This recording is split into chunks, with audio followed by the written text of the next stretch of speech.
Introduction to Language, Midterm Reflective Caption by Danielle Williams.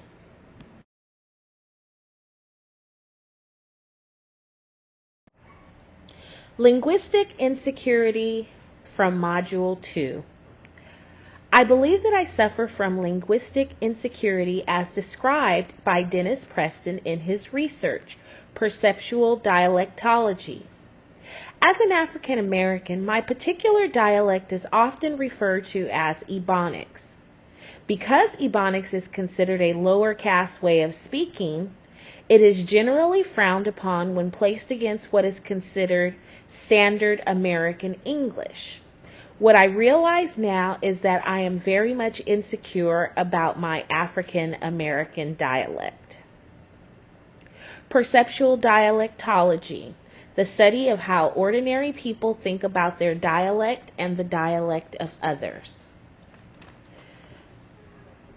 So prior to and at the beginning of this class, I had always considered my African American vernacular English dialect to be a lower caste way of speaking.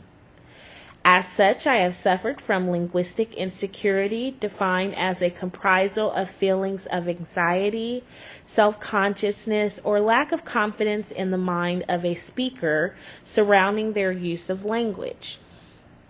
During my studies, I have discovered that there is a myriad of dialects, not only between Standard American English and African American Vernacular English, but of different English vernaculars throughout America and the world where English is the first language. Armed with this newly discovered information and understanding, I find that I am no longer linguistically insecure about how I speak.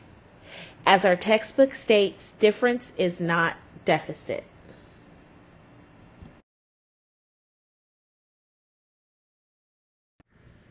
Accommodation Theory, Module 2. An example of accommodation theory seemingly happens for me on a daily basis in my workplace. I work in education where I teach elementary school students. Most of the students were born in Georgia. Most of my coworkers are from Georgia as well. By my being from California, I try my best to keep a West Coast dialect.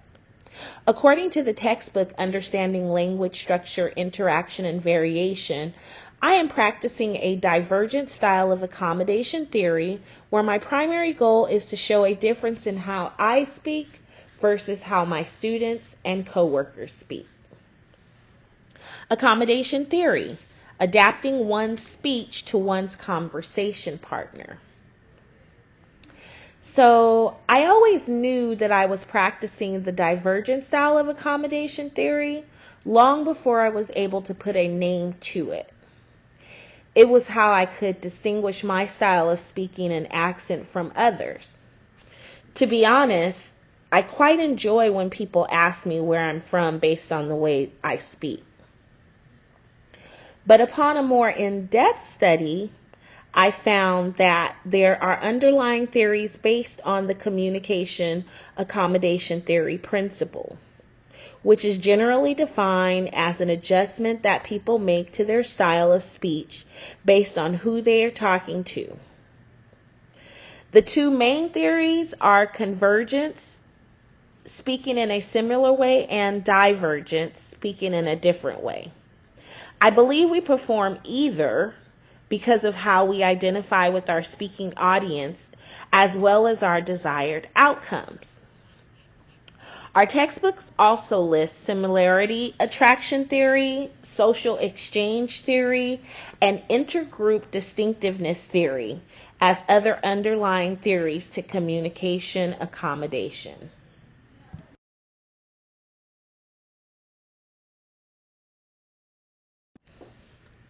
Linguistic Profiling, Module 2, Response.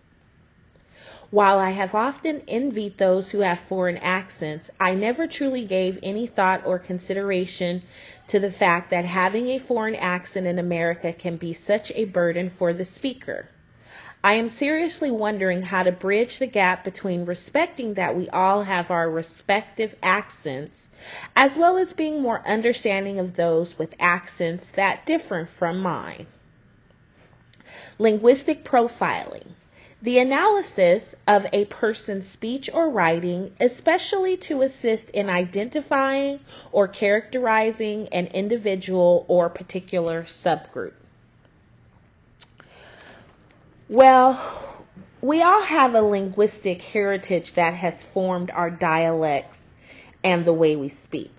Whether our dialect is standard American English, bilingual accented English, Southern accented English, or African American vernacular English, to name a few. Patricia Rice, author of an essay on linguistic profiling, writes that many Americans can guess a caller's ethnic background from their first hello on the telephone. This poses a grave problem for many African American and Mexican American callers because it allows for others to discriminate against them solely on the basis of their vernacular. As an African American, I have known that these illegal and racist tactics have been in place long before the term linguistic profiling was coined by Dr. John Bow.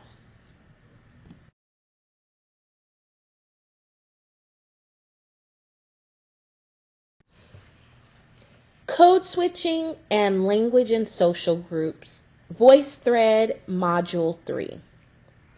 The way that I vary my use of language to mark my connections to my particular group is to use a non-standard form of speaking when I'm with friends or family.